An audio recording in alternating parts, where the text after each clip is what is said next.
My name is Sabrina Lennox, and the night my cousins stole my custom dress was the night everything changed. It started the way most modern betrayals do, on my phone. I was sitting at my vanity, hair half curled, robe still wrapped around me. My makeup artist was 10 minutes late, which gave me just enough time to scroll. Big mistake.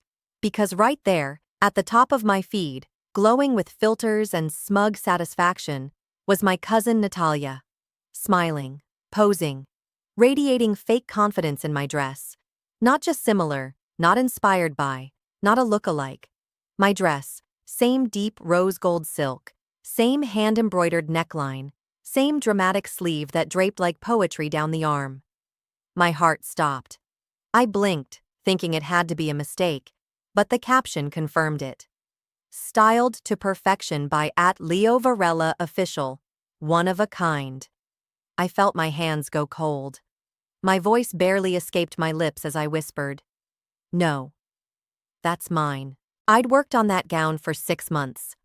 It was my first real splurge, paid for with money I'd earned from years of freelance gigs, writing late into the night, balancing a day job and a dream.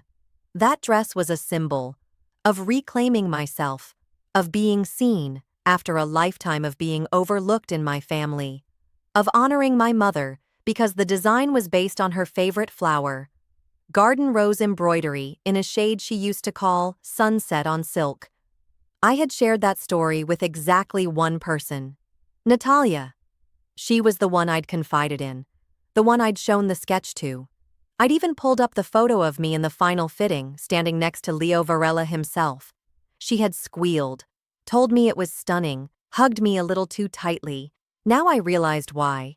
She must have gone behind my back, called the atelier, pressured someone, maybe bribed them, or maybe she found someone to replicate the design illegally. All I knew was, she had it, and she was flaunting it hours before I'd even planned to arrive. The worst part?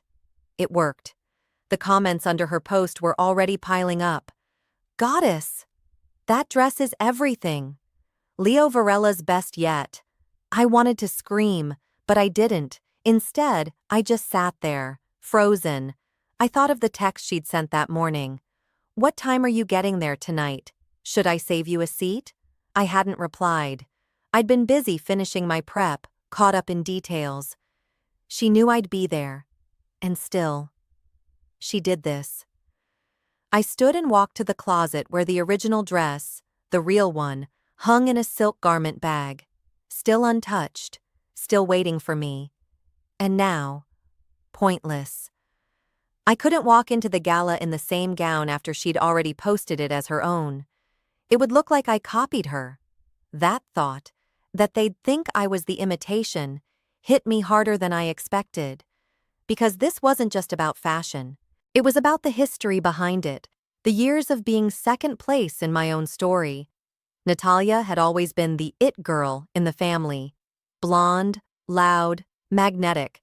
The one who never asked, only took. In childhood, it was harmless mimicry. She got the same backpack as me, took up the same hobbies. In college, she applied to the same program after I got in, dated the guy I'd liked after I mentioned him. As adults, she followed me into publishing, then into media PR. At first, I thought it was admiration. I even helped her, wrote her resume, practiced interviews. But the older we got, the clearer it became. She didn't want to admire my life. She wanted to own it. And tonight, she crossed a line that couldn't be uncrossed. My stylist arrived just as I was mid-panic. "Did you see Natalia's post?" I asked, holding out my phone like it was evidence in a trial. She blinked. "Is that your dress?" "It's the one-of-a-kind piece Leo Varela designed for me." She covered her mouth. "Oh my God. I can't wear it now," I said. "I look like the knockoff." We stared at each other. Then she said, "Do you want me to call Leo?" That stopped me. Because I'd been so humiliated, I hadn't thought of fighting back. I'd just accepted the theft, but something in me cracked open. "I'll call him myself," I said. I walked into my office, closed the door, and hit Leo's number. He picked up on the second ring. Sabrina? You saw it? I asked. There was a pause, then a sigh.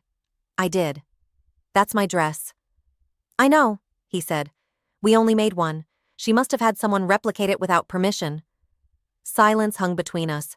Then I said, let's make a new entrance. He laughed. You read my mind. We made a plan, a better one. I wouldn't just arrive. I'd arrive with him, with a gown no one could duplicate, with proof. And suddenly, the weight in my chest lifted, because if Natalia wanted the moment, I'd give her one. Just not the one she expected. By the time I hung up, I wasn't shaking anymore. I was ready. The gala was still hours away, and this time, I wouldn't just walk in wearing the dress. I'd walk in with the designer himself, and the world would know who the real muse was. You know how some people say, it's just a dress? It wasn't. It wasn't just a dress. Not to me. Not after everything I had gone through to finally feel like I was allowed to take up space on a red carpet, at a gala, in my own story. That dress was mine. Not just in the legal, technical sense. It was mine because it represented something I had spent years quietly earning. A few months before the gala, I did something I rarely do. I splurged. I'd been working non-stop, ghostwriting, editing, consulting for fashion brands behind the scenes, and I finally allowed myself to make one unapologetic purchase, a custom gown from Leo Varela. If you don't know who he is, let me paint the picture. Leo Varela is the kind of designer who doesn't just sew fabric, he builds identity into silk and thread. Every piece is an event, and his waitlist is ridiculous. But I had helped him with a PR campaign, ghostwrote his bio for a European feature, and through that collaboration, we became friends. He offered me a private consultation. Not an assistant, not a studio rep. Leo himself. I still remember walking into his atelier. It smelled faintly of lavender and chalk dust, like fresh linen being imagined into something grand. He greeted me with a warm smile and said, "Tell me about you. I want to make something that feels like you." I brought in a small pressed flower in a frame, my late mother's favorite. A dusky lavender peony, dried and preserved after her memorial. She used to grow these outside our apartment, I said. Leo nodded gently. Then let's give her a night out. The dress we made together wasn't flashy. It didn't need to be. It was elegance woven into skin. A soft lilac hue embroidered with pale silver vinework. Delicate, but strong, and fitted perfectly to me. The night we finalized the fitting, Leo stepped back and said, "This isn't a gown. This is an arrival." I cried in the dressing room. Quietly, but I did. I had never been the kind of woman who felt like she belonged at galas. I was the one backstage, the one in the spreadsheets, the one making everyone else look polished. This time, I wanted to show up. I told one person about it, Natalia. We'd been close once, at least by family standards. Grew up in the same neighborhood, shared holidays, even moved to the city around the same time. She always felt more confident than me, more polished, more camera-ready, but I never saw her as competition. I thought we were on the same side. So, one night over wine, I showed her a picture of the sketch. She gasped. "That's stunning, Sabby. That color on you. And Leo Varela? Wow, you're really leveling up." I beamed. "Don't tell anyone yet. I want it to be a surprise." She nodded, raising her glass. "Promise." I should have known. Natalia had always had a way of being too supportive, too curious. A week later, she casually asked, "So, did you end up going with that silk tulle blend, or something heavier?" I blinked. "Wait, how did you know it was silk tulle?" She smiled. "You mentioned it, I think." I hadn't, but I brushed it off. Told myself I was being paranoid. Now I realize I was being warned. Because when I opened Instagram the morning of the gala, all of that trust shattered like cheap crystal. There she was, posing in my dress. Not just a similar one, not a same designer moment. Number. It was an almost perfect replica, same silhouette, same embroidery, same hue, except the neckline was slightly off. The hemline had a different fall, small tells you'd only notice if you'd worn the original, And her caption? Styled to perfection by @Leo Varela Official. One of a kind. My throat went dry. I whispered aloud, "No, that's mine." My phone buzzed again. Another tag. Another reshare. Natalia grinning in front of the venue, holding a matching clutch, surrounded by influencers. And the comments? "Wow, you look incredible. That color was made for you. I can't believe you scored Varela." I could feel my pulse behind my eyes. I called the atelier immediately. The assistant answered. "Leo Varela Studios. Hi, this is Sabrina Lennox. Can I speak to Leo?" There was a pause. "He's in a meeting. May I take a message?" "No," I said. "Tell him it's about the gala tonight. And Natalia Ruiz." Another pause. Then the assistant whispered, "Hold, please." A moment later, Leo's voice came on. "Sabrina, I was just about to call you." I exhaled, trying to keep it together. "Did you see Instagram?" "I did," he said. "And I'm livid." "She stole it," I said. "She must have called someone and had it copied." Leo's tone shifted from anger to disgust. "No one from my team would ever do that. But knockoffs happen all the time. She must have hired someone unethical. That gown was never for her." "I told her about it," I said. "She was the only one." Leo didn't speak for a moment. Then quietly, he said, "You deserve better." "We both do." I looked at myself in the mirror. The original gown hung on the door behind me, untouched. It didn't feel special anymore. It felt violated. And that's when something shifted in me. "I'm not wearing this tonight," I said. "Good," Leo replied. "Because I have a better idea." I paused. "What are you thinking?" "Let's make a new entrance," he said. "One that no one can fake." I smiled. For the first time that morning, I felt steady. "I'll be ready," I said. "Pick you up at 7, he replied. I hung up the phone and stared out the window. She had tried to steal the dress, but she couldn't steal the moment. And tonight, I wasn't just walking in with a dress. I was walking in with the designer. I used to think imitation was harmless. Growing up, people would say, "You two are so close," like Natalia and I were sisters instead of cousins. And maybe we were, once. As children, we'd dress in matching outfits at family picnics. If I liked strawberry ice cream, so did she. If I picked up a hobby, she suddenly loved it too. Back then, it felt like bonding. But then we grew up, and I started to realize she wasn't just imitating me. She was copying me. "I've always admired you," Natalia once said back in college, after she transferred into my university. "You just make things look easy." I remember the day clearly. I was a sophomore, sitting on the library steps with a script in my lap, taking notes for an upcoming play. Natalia dropped down beside me with a big smile and said, "Surprise!" I blinked.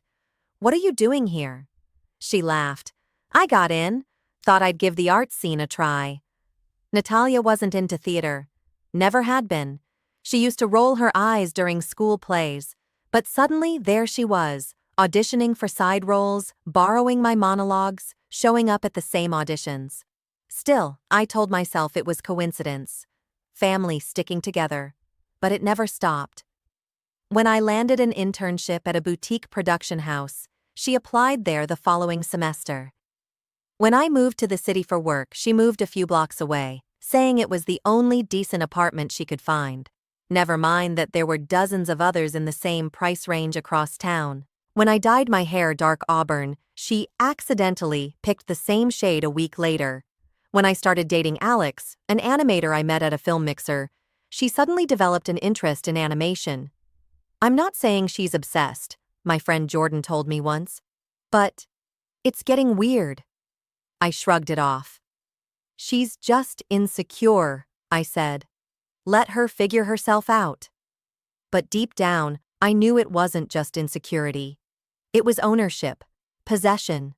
Every time I stepped forward in my life, Natalia wasn't cheering from the sidelines. She was trying to step into the spotlight I created. And the most painful part? I let her. Because she was family. Because we were raised to smile through the discomfort, to keep peace during holidays, to share even when we didn't want to. I'm so lucky to have a role model like you, Natalia would say at brunches, clinking her mimosa glass with mine. You always open the door. But it didn't feel like admiration anymore. It felt like invasion. There's this specific memory I can't shake. The day I got promoted. It was a big deal. I'd spent 3 years climbing the ladder at my media firm. Long nights, tight deadlines, last-minute rewrites. When the executive producer pulled me aside and said, "You've earned this," I cried in the bathroom from pure relief. I called my mom, called Jordan, and yes, I called Natalia. Because I thought maybe she'll be proud of me, maybe this time it won't be about her. I told her over the phone. She paused for a moment. Then she said, "Wow, that's amazing. I've actually been thinking of applying there too." My jaw clenched. "What?" "Yeah," Natalia continued breezily. "I mean, your company has such great projects lately. If you can do it, I can totally handle it. If you can do it." As if my promotion was just a stepping stone for her resume. That's when I started to feel it. Not just the frustration, but the erosion. Like parts of me were constantly being shaved off and worn down every time she stepped into my space without asking. And it wasn't just professional. It was personal. She followed my friends on social media. Showed up at events I never invited her to. Dated a guy I had a crush on once. Just long enough to post a few pictures before breaking it off. "She's trying to wear your skin," Jordan said flatly, after seeing one too many look-alike photos online. I laughed, but it was hollow, because I knew Jordan was right. So when I saw Natalia in that dress, the one-of-a-kind, custom-made, deeply personal dress, I didn't just feel angry, I felt stripped, because that dress wasn't just a fashion statement, it was mine. It was the first time I'd invested in something purely for me, not for a job, not for status, but because I loved the design, because it reminded me of my mother, because it made me feel like I belonged at the gala, not as someone's guest, not as someone's cousin, but as Sabrina Lennox. That dress was stitched with intention, and she wore it like a trophy. Let her have her little dreams. Natalia's mother once joked years ago when I told the family I wanted to pursue storytelling. She's always been the artsy one. And they all laughed, because no one took me seriously back then. I was the girl with too many journals, too many costumes, too many passions. Natalia was the golden child. Polished, poised, pleasing. But here's the truth they never saw. I kept going. I kept creating. I worked in silence. I survived on side gigs. I built credibility one quiet project at a time, and she waited until something shone, then tried to claim the light. I let it go so many times, I whisper to myself now, staring at the dress glowing on her Instagram feed, the velvet, the embroidery, the subtle nod to lilies, my mother's favorite flower, all of it. Mine. And yet, there she stood, twirling for cameras, captioning her post with "one of a kind." She always wanted my life. But this time, I wasn't going to let her steal the moment too.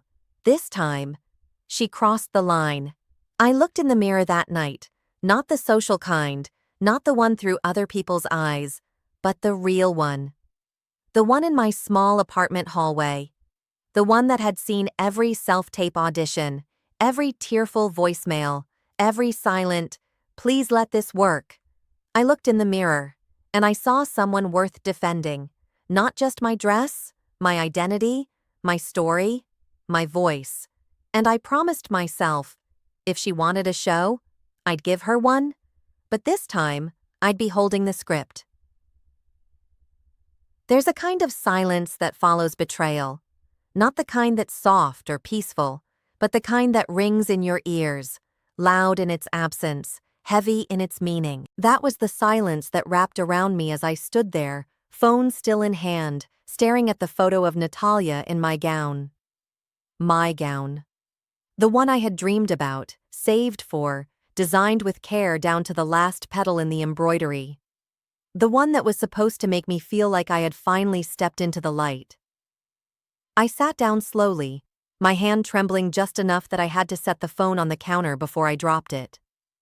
My apartment was quiet, filled only with the faint hum of the refrigerator and the echo of my heartbeat in my chest. Then I inhaled, closed my eyes, and made the call. The contact was saved simply as Leo. The line rang twice before he answered. "Leo Varela," he said, his voice crisp and calm, the voice of someone used to control, used to beauty.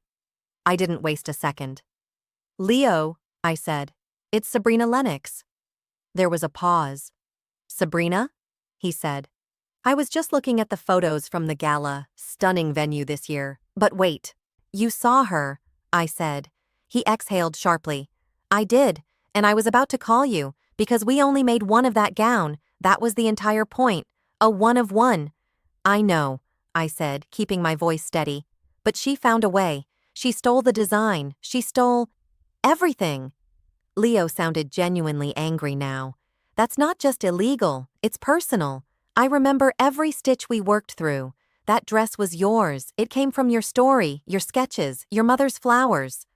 "I told only one person about it," I said. "Natalia, my cousin. I even showed her a photo from the fitting, excited. I thought, stupidly, that she'd be happy for me." Leo's voice tightened. "I've seen clients get copied before, but not like this. This wasn't flattery. This was theft." I pressed my hand to my temple, trying to slow the wave of heat rising in my neck. "I was going to cancel," I admitted. "I saw her post, and I couldn't imagine walking into that room being compared to a knockoff of my own dress." He was quiet for a beat. Then Leo said, "What if you didn't walk in alone?" I blinked. "What?" "I'm serious," he said. "Let's make a new entrance. Let them see who the dress was truly made for. Let's remind them what original looks like." I didn't speak. Not because I didn't want to, but because something cracked inside me, not pain, but focus. That old feeling I used to get before stepping onto a stage. Calm, intent, resolve. I smiled. "You read my mind." Leo laughed. "Good. Then meet me at the atelier in 2 hours. We'll make something unforgettable. Better than the first. Elevated. Evolution, not revenge." "I'm in," I said. I hung up and just stood there for a moment. The numbness faded. The ache in my chest eased. This wasn't going to be the night Natalia stole from me. This was going to be the night I reminded myself, and everyone else, exactly who I was. The sun was just beginning to dip as I stepped into Leo Varela's private studio, tucked in an unmarked building off a quiet street. The kind of place you only find if you've been invited. Inside, the air smelled like silk and fresh flowers.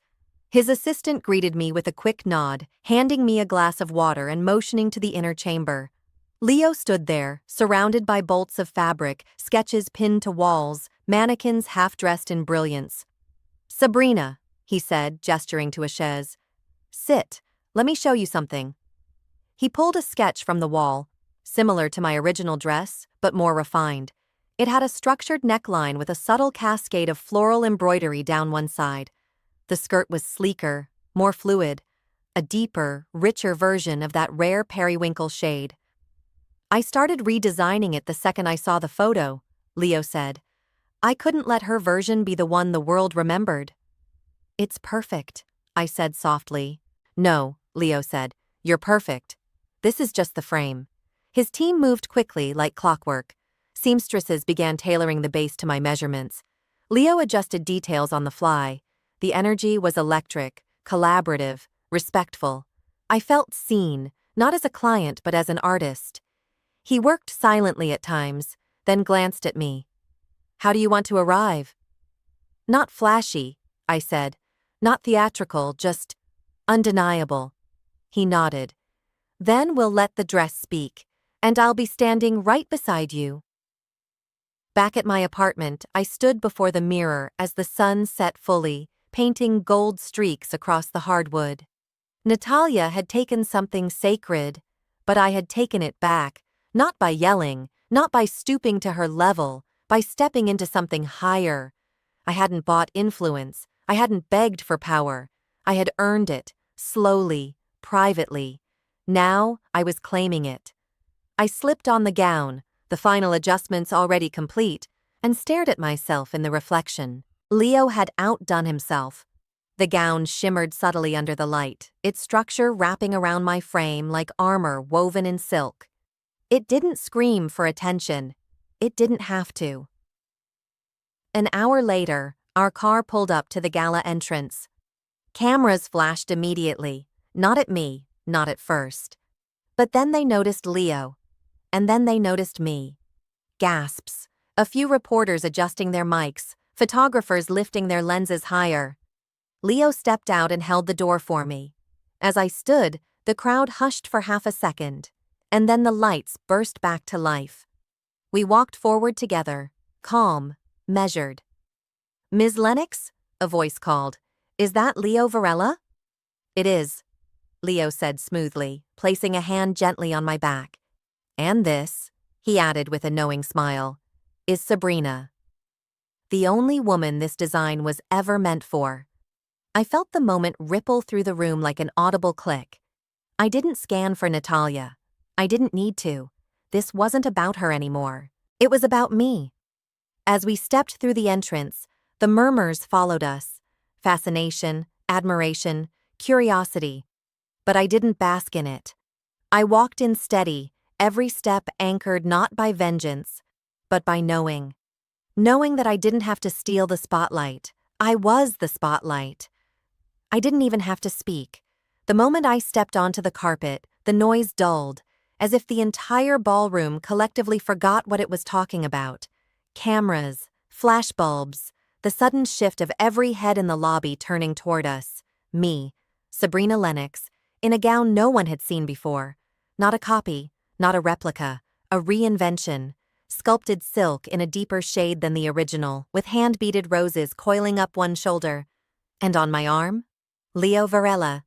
The Leo Varela. He wore a classic black velvet tuxedo, perfectly fitted, and smiled calmly as we walked side by side. His hand rested on my back, just enough to suggest familiarity, but not possession. Every step we took together echoed louder than the jazz playing in the background. Whispers trailed us like perfume. "Is that—" "No way. I thought Natalia was the one he styled." I glanced up at Leo and whispered, "They're staring." Leo replied, "Of course they are. You look like poetry just learned how to walk." I smiled, not because I needed the compliment, but because I knew I earned this. Every sequin, every stitch, every second of silence that had built toward this moment, it was all worth it. And then I saw her. Natalia stood halfway up the staircase that framed the ballroom entrance. Her dress, my original design, clung to her like desperation. From a distance, it still looked impressive. But compared to mine, it looked unfinished. She saw us. Her face didn't shift right away. She was smiling for someone's camera. But then she blinked, slowly, and I watched the smile falter, pixel by pixel. Natalia tilted her head, as if trying to figure out whether what she was seeing was real. Her hand rose instinctively to her necklace, adjusting it as her posture stiffened. Leo leaned toward me and murmured, "She sees us." "I know," I said. "She's going to come over." "I know that too." We paused at the base of the grand staircase as a reporter stepped forward. Leo, a quick shot for Hotline Weekly."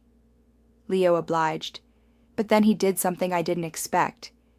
He turned to the reporter, gestured toward me, and said, "This is Sabrina Lennox." The original muse behind this collection. Click, flash, click, click. And just like that, the narrative shifted. I wasn't some guest. I was the moment. "The other one?" Leo added casually, gesturing up the stairs toward Natalia without even looking. "That's an imitation." Click. I almost laughed. Almost. But I didn't. Natalia heard him. Her smile broke. She clutched the railing as if needing something to hold her up. And I watched her go pale. Not because of the lights, but because she finally realized she wasn't the center anymore. A voice from behind us said, Can we get one of the two of you looking at each other? Leo turned to me and smiled, offering his hand. Shall we give them something real? I placed my hand in his. Let's. We posed, 1, 2, 3 clicks, and then we moved on, climbing the stairs past Natalia, who now looked like she was chewing glass behind that frozen grin. As we passed, I said nothing. She opened her mouth, as if to say something, but I didn't stop. I didn't owe her the moment. Let her chase it like she chased everything else in my life. Once we reached the top, we were ushered toward the main ballroom. Dozens of heads turned again. People whispered. Waiters paused mid-pour. One woman clutched her pearls. Literally. A man in a navy tux leaned over to his companion and said, "That's Sabrina Lennox, the one Leo designed for." I heard it. Clear as day. The staff escorted us to the center of the room, past velvet ropes that separated guests from the elevated tier meant for VIP patrons. And there it was, the table with our names. Sabrina Lennox and guest, the card read, written in deep gold calligraphy. Leo chuckled. Well, this is nice. It is, I said, running my fingers over the edge of the card. Moments later, the MC took the stage. Ladies and gentlemen, tonight we honor not only the artists, but the muses, the people who inspire fashion to evolve. Please raise a glass to those who don't follow trends, but define them. People turned their glasses toward me. I didn't raise mine right away. I just looked across the ballroom, through the crowd, to the far table where Natalia now sat. Alone, sipping too fast, her lipstick smudged, her eyes flicking toward me, and then quickly away again. Leo leaned closer and said quietly, "For what it's worth, I almost didn't come tonight." "Why?" I asked. "Because I thought maybe it would be messy, emotional, petty." He shrugged. But then I remembered, "You're not the messy one."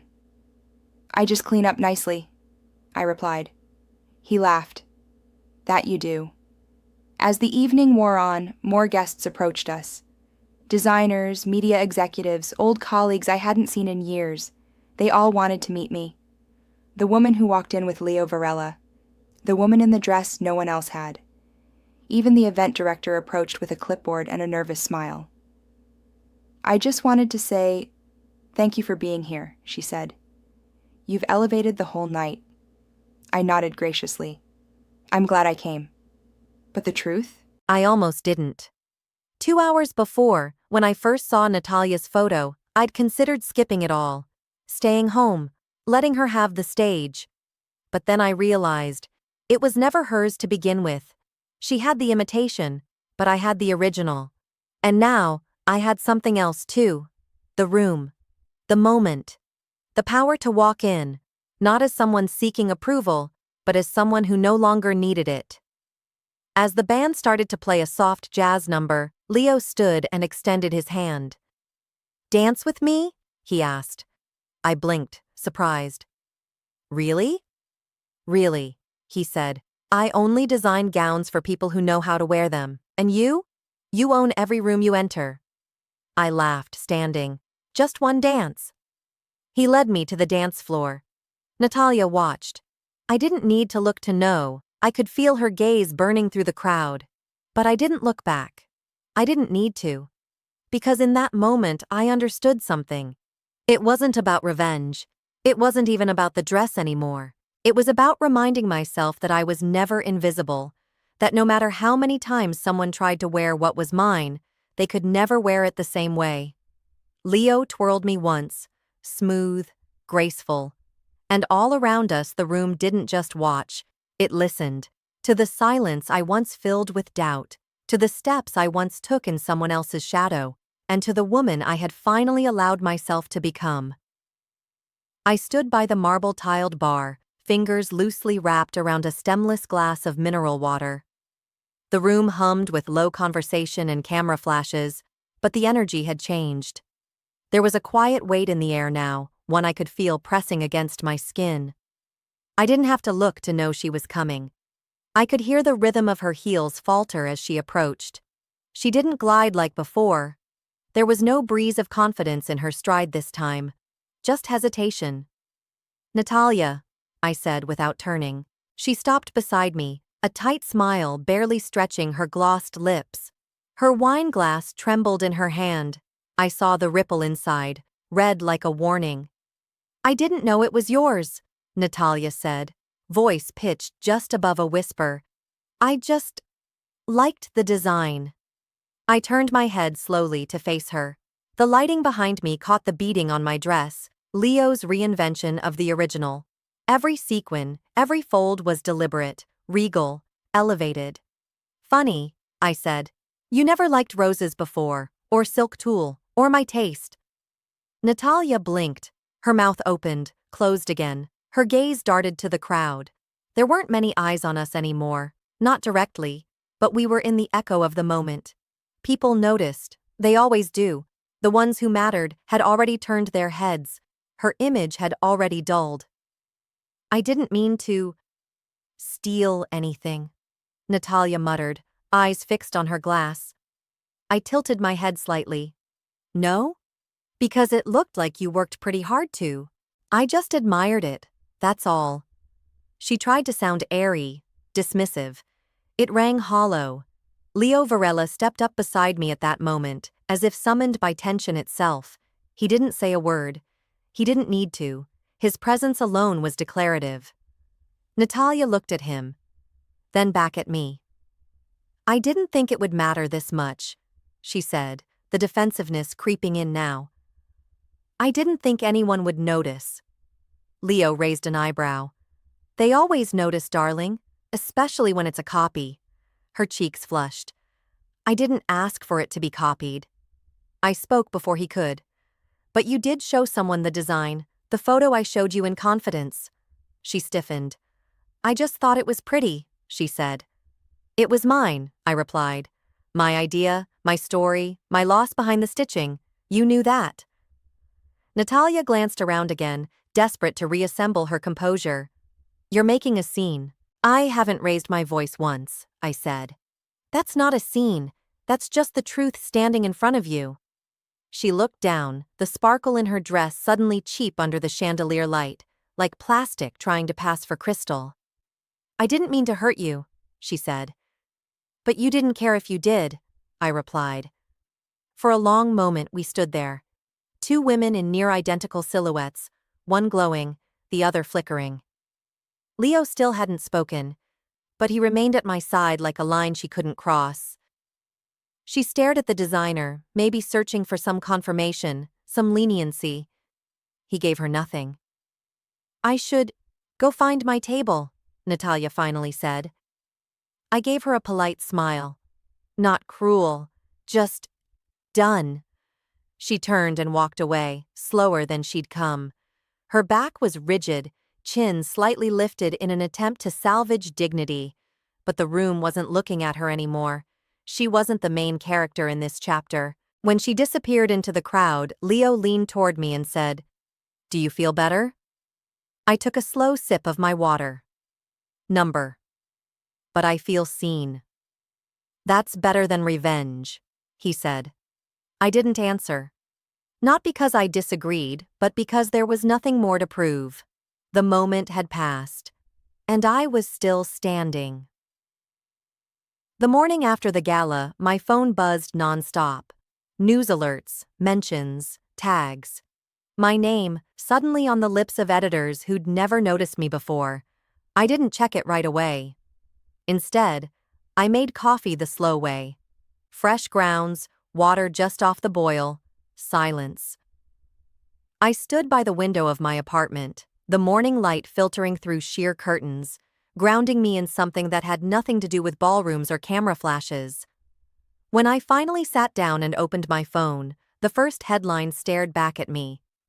Designer Leo Varela debuts new muse at annual benefit. Below it, a photo. Me, the gown, midnight plum with embroidered silver threadwork along the sleeves, hugged my shoulders as I stood beside Leo on the red carpet. My posture was easy, not posed. My smile wasn't practiced, it was quiet and real. I kept scrolling, photo after photo, Me in motion, me talking to the foundation director, me in candid shots laughing with Leo by the sculpture display. No filter, no force. Another article read, Originality stuns at the Grand Rite Gala. Who is Sabrina Lennox? I blinked. That name, my name, had never carried weight in those circles. Not before last night. I tapped through the image galleries. In nearly all of them, I appeared. And not just as an accessory to Leo. I was highlighted, identified, respected. One caption read, Varella's evening muse commands the room in custom design. A breath of refinement and power. That one made me pause. Commands the room. I had never been described that way before. I kept scrolling until I found her. Natalia. There she was, mid-conversation with someone, mouth slightly open, eyes unsure. The photo looked like it was taken quickly. An afterthought. No name, no designer tag. The caption simply read, Guests mingle before the dinner program begins. That was it. Not a headline, not a feature. Just background. I set my phone down and leaned back into the couch cushions. It wasn't glee I felt. Not smugness, not even triumph. It was peace. All my life, I'd been waiting to be noticed for who I actually was. Not the version someone else packaged or borrowed. Not the watered-down imitation. And certainly not the girl overshadowed by louder voices in a room full of borrowed confidence. And now? Now the world saw what I already knew. Leo had texted me earlier that morning. Leo Varela. You made that dress sing. Press can't stop talking about you. When are you free for lunch? I hadn't answered yet. I would. But I wasn't in a rush. Let the world have its reaction. I was having mine. Quietly. Without fireworks. The messages from friends came in next. Cassie. You and Leo? Iconic. Renee. That dress. That walk. I'm speechless. Ty. Please tell me she choked on her champagne. I laughed a little at that one, but I didn't reply. Not yet. I wasn't trying to fan the flames. I just wanted to remember this moment as it was. Clean, earned, mine. Later that afternoon, as I walked into a small bookstore to grab a journal I'd been eyeing, I overheard a pair of women near the magazine rack. Did you see Leo Varella's new muse? One of them said, flipping through a fashion glossy. She's so unbothered, like actually elegant, not try hard. Right? Her friend said. And apparently someone else wore a knockoff? Yikes. I didn't stop walking, didn't correct them, just kept going. Because that was the thing now. I didn't need to chase the story. The story was walking ahead of me.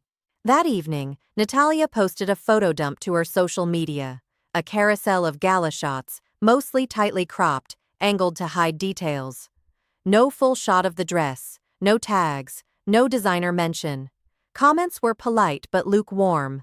One said, "Didn't I see someone else in this same dress?" Another, "Where's Leo?" I didn't comment. I didn't like it. I just saw it and moved on. The part of me that once would have craved a confrontation had no appetite for it anymore, because I finally understood that vindication doesn't have to be loud. Sometimes it's just the quiet difference between being featured and being forgotten. I went home that night and pulled the dress from its garment bag. The embroidery shimmered even in the softest light. It wasn't just fabric. It was a reclamation. I stood in front of the mirror and whispered, I didn't take anything from her. I just took back what was already mine. The truth wasn't about Natalia. It wasn't about revenge. It was about visibility. I'd always had the ideas, the originality, the spark. I just stopped asking for permission to show it. The sunlight bled through the linen curtains like a soft spotlight across the floor. Morning in its quietest form. Not the kind that begged for noise or attention. Just presence. I sat at my kitchen table, bare feet curled against the chair, nursing a second cup of coffee I didn't need. The gala was over. The applause, the photos, the flashes. All of it already dissolving into the churn of yesterday's news. And yet, in the stillness of my apartment, I felt something entirely new. Not adrenaline. Not gloating. Just stillness. Peace, maybe. My phone had 72 unread messages, 3 more interview requests, one from a podcast producer, another from a style editor who would love to feature my story as a creative muse. I hadn't replied. I wasn't trying to stretch the moment. I didn't need to. Because that was the point. I was the moment. And I hadn't done it by outshouting anyone. I hadn't elbowed my way in. I'd just walked forward, with clarity, with history, with the truth sewn into every thread of that gown. Leo had sent flowers, roses of course, with a note that read, "To the only original, L." I smiled when I read it, not because of what it said, but because of who it came from. Leo Varela didn't flatter. He didn't send flowers to everyone. I knew that now. I placed the bouquet by the window and turned back to the folded gown draped over the back of the velvet settee. I hadn't yet put it away. Something about seeing it there felt grounding. I stood up and crossed the room, ran my hand over the sculpted silk, the intricate embroidery that danced like frost at the hem. It felt cool, steady, like it belonged here. And I realized something. It wasn't the designer who made me feel seen. It wasn't the cameras or the headlines or the muttering crowd when Leo said my name. It wasn't even Natalia's horrified face when she realized the copy she wore had just become a punchline. Number. What changed everything was me. For the first time in years, I had chosen not to shrink. Not to let the quiet betrayal slide like so many others before. I hadn't begged. I hadn't yelled. I'd stepped forward. Fully, elegantly, unapologetically. And that changed everything. I pulled out my journal, the one I'd bought weeks ago and kept empty on purpose. I'd been waiting to fill it with something worthy. Today felt like a beginning. I wrote, "She wanted the dress. She wanted the designer. She wanted the moment. But I didn't just wear the gown. I carried the truth. I carried the history. I carried me, and for once, that was enough." I paused. The words sat heavy on the page, not weighty with sadness, but with finality. The truth was, Natalia had always wanted what she thought I had. The achievements, the image, the admiration. But she never wanted to do the work beneath it. She didn't want the silence, the rejection, the slow grind of years trying to matter in a room that never clapped when I walked in. She didn't want the hours of freelance gigs, the lonely nights with only script pages and half-finished ideas, the heartbreak of working on a project for months only to have it scrapped. The emails that said, "We went another direction," or worse, no emails at all. She didn't want the real things. She just wanted the image. So she stole a dress. But what she didn't understand, what she could never fabricate, was the reason behind it, the story in its seams. The years I'd carried that idea in my heart, inspired by a mother who used to sketch her own gowns when she couldn't afford them, who taught me how to see beauty where others saw nothing. Natalia copied the shell, I wore the soul. Later that day, I stepped out for a walk. Nothing dramatic, just fresh air, city sounds, people going about their lives. A woman stopped me on the corner. "I'm sorry," she said, eyes narrowing with recognition. "Are you the one who walked in with Leo Varela last night?" I blinked. Yes. She smiled. "You looked incredible, like you didn't even have to try." I smiled back, soft and genuine. "Thank you. That means a lot." As she walked away, I felt it again, that strange, sweet glow of being visible. Not famous, not loud, just seen. When I got back, I checked the last unread message on my phone. It was from Natalia. "Hey, can we talk?" I stared at it for a moment, then tapped delete. There was nothing left to say, not out of spite, not out of bitterness, just because I didn't need to. She had wanted the designer, I'd become the muse. She had wanted the spotlight, I'd learned to shine without it. She had worn a copy. I walked in with the original, and this time, no one could take it from me.